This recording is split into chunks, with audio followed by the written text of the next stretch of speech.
దానికంటే తగ్గించేసుకోమని వీళ్ళు చెప్తే వాళ్ళు తగ్గించేస్తే వాడికి ఎవరికి రాదు, వీళ్ళకే టెండర్లు వస్తాయి. పాస్వర్డ్ వీళ్ళ దగ్గర ఉంది. ఇప్పుడు వీళ్ళు మ్యానిపులేట్ చేస్తారు. రెండోది మీరు చూస్తే నిన్న మొన్న కొత్త భూ చట్టం ఒకటి తీసుకొచ్చారు. దానికంటే ముందు మీరు ఒకసారి చూస్తే మొత్తం ల్యాండ్ రికార్డ్స్ అన్ని అప్డేట్ చేశారు. ముఖ్యమంత్రి ఇంట్లో కూర్చొని ఎల్లయ్య భూమి పుల్లయ్యకి రాసేయాలంటే ఒక్క నిమిషంలో సర్వే నెంబర్ మారిస్తే మీ పని గోవిందా గోవిందా. ఇప్పుడు అదే జరిగింది. నేను చూశారు. సుబ్బారావు అనే వ్యక్తి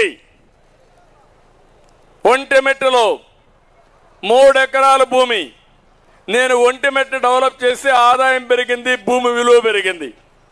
పాపం అప్పులైనాయి. అప్పులకన్నీ కట్టేసి ఆయన మొత్తం చేసుకోవాలనుకుంటే వీళ్ళు ఓన్లీ సబ్ నెంబర్ ఆ పట్టా వేరే వాళ్ళ పేరుతో రాయిచ్చేశారు, నెంబర్ మార్చేశారు. తిరిగి తిరిగి అవస్థపడ్డాడు. ఎవరు సమాధానం చెప్పలేదు. కడాని ఇంకా బతుకు మీద ఆశ నశించి ఆత్మహత్య చేసుకొని చనిపోయే పరిస్థితి వచ్చాడు. ఆ వార్త విని భార్య కుమార్తె కూడా చనిపోయే పరిస్థితికి వచ్చారు. నేను మిమ్మల్ని అందరినీ ఎందుకు కోరుతున్నానంటే రేపు మీ ఇంటి మీద మీకు హక్కు ఉండదు, మీ భూములు మీ చేతుల్లో ఉండవు. ఇక్కడ ఉంటాడు ఒక చిల్లర మనిషి ఉంటారు కుప్పంలో కూడా.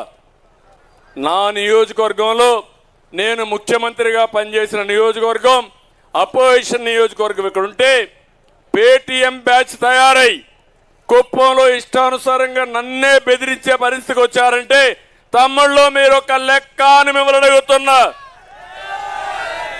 మీరు బయట రాగలుగుతారా అని మిమ్మల్ని అడుగుతున్నా. అలాంటి పరిస్థితి రావడానికి ఎవరు కారణం? జగన్మోహన్ రెడ్డి అవునా కాదా? మీకు భద్రత అవసరమా లేదా అని మిమ్మల్ని అడుగుతున్నా. మీరేమనుకుంటున్నారు? ఏదో చంద్రబాబు నాయుడు ఎన్నిక ఆయన చూసుకుంటాడు, అవసరమైతే ఆయనే డబ్బులు ఖర్చు పెట్టుకుంటాడు, లేకపోతే ఆయనే ఊరూరు తిరుగుతాడు. ఒకవేళ గెలిస్తే ఆయనే కదా ముఖ్యమంత్రి, నాకేం వస్తుందని మీరు అనుకుంటున్నారు. అదే ప్రమాదం.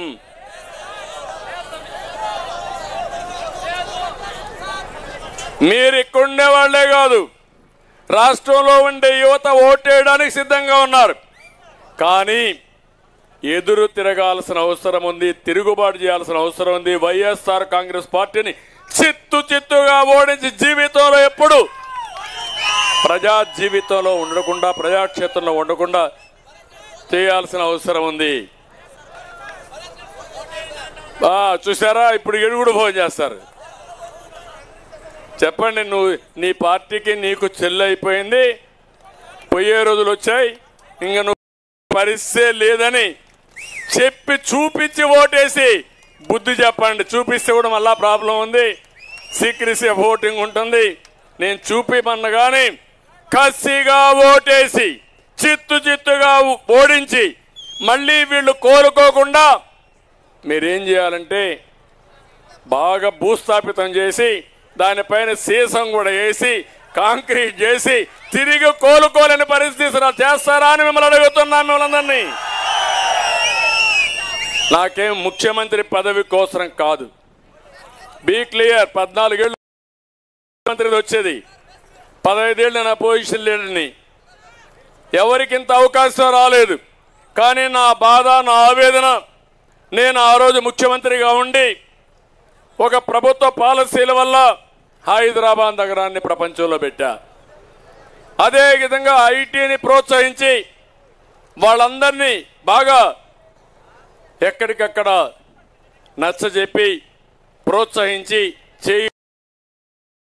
ప్రపంచంలో చూస్తే చాలా పెద్ద ఎత్తున ముందుకు పోయారు. పెట్టుబడులు పెట్టారు, ఇండస్ట్రీస్ పెట్టారు.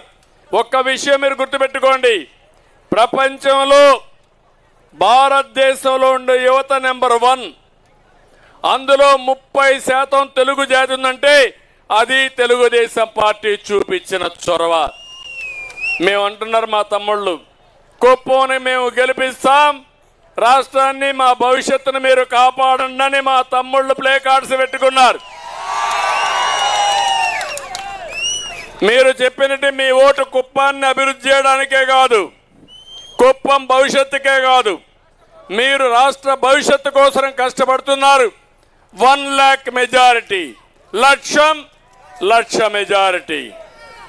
అది మీరు చేయండి. ఆ తర్వాత ఈ రాష్ట్రాన్ని ఎట్లా అభివృద్ధి చేయాలనో, ఎట్లా పరిగెత్తిచ్చే బాధ్యత నాదని చెప్పి నేను మీకు తెలియజేస్తున్నా. ఈరోజు మీరు ఒకటే కాదు, అన్ని విషయాలు నేను చూశాను ఈ ప్రభుత్వంలో. నాలాంటి వాడి మీద ఎన్ని కేసులు పెట్టాలో అన్ని కేసులు పెట్టేశారు, పెడతానే ఉన్నారు. ఇంకా అంటే మామూలు వాళ్ళ గతేంటి? నేను మామూలు వాళ్ళని కాపాడడమా, నన్ను నేను కాపాడుకోవడమా, అందరినీ కాపాడుకోవడమా? మనిషి కూడా ఒకసారి చూస్తే భరించలేని భారం అవునా కాదా అని మిమ్మల్ని అడుగుతున్నా. బట్ భయపడను. నా జీవితంలో భయం అనేది ఎరగని వ్యక్తిని నేను. క్లేమోర్ మైన్స్ నా మీద 24 క్లేమోర్ మైన్స్ బ్లాస్ట్ చేసి సాక్షాత్తు వెంకటేశ్వర స్వామి నువ్వు బతికుండాలి, నీకు పని ఉంది అని ప్రాణదానం చేసిన విషయం అది.